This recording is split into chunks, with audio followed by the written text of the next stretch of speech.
बंगाल में नतीजे आ गए हैं, लेकिन असली तूफान अब शुरू हुआ है। जिस बंगाल को ममता बनर्जी और टीएमसी का सबसे मजबूत किला माना जाता था, वहां इस बार बीजेपी ने इतिहास बदल दिया। इलेक्शन कमीशन के लेटेस्ट डेटा के मुताबिक बीजेपी 207 सीटों तक पहुंच गई, जबकि टीएमसी सिर्फ 80 सीटों पर सिमट गई। यानी बंगाल की राजनीति में सिर्फ सरकार नहीं बदली, पूरा पावर बैलेंस बदल गया। लेकिन सबसे बड़ा ट्विस्ट यहाँ है, इतनी बड़ी हार के बाद भी ममता बनर्जी ने साफ कह दिया, मैं इस्तीफा नहीं दूंगी।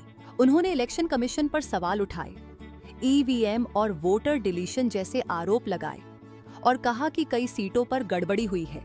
दूसरी तरफ बीजेपी कह रही है कि बंगाल की जनता ने डर, हिंसा और पुराने सिस्टम के खिलाफ वोट दिया है। अब सवाल सिर्फ ये नहीं है कि बीजेपी जीती कैसे, सवाल ये है कि बंगाल का अगला मुख्यमंत्री कौन होगा।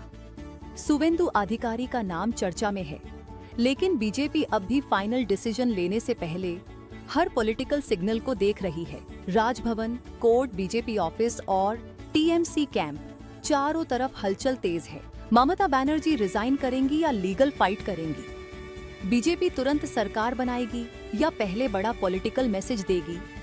और सबसे बड़ा सवाल, क्या ये बंगाल में बीजेपी युग की शुरुआत है या ममता बनर्जी की सबसे बड़ी वापसी की तैयारी? क्योंकि बंगाल की राजनीति में हार के बाद भी कहानी खत्म नहीं होती। कई बार असली लड़ाई रिजल्ट के बाद शुरू होती है। आपके हिसाब से अब बंगाल में क्या होगा? बीजेपी की नई सरकार या ममता का बड़ा कमबैक? कमेंट में लिखो, बंगाल किसके साथ है?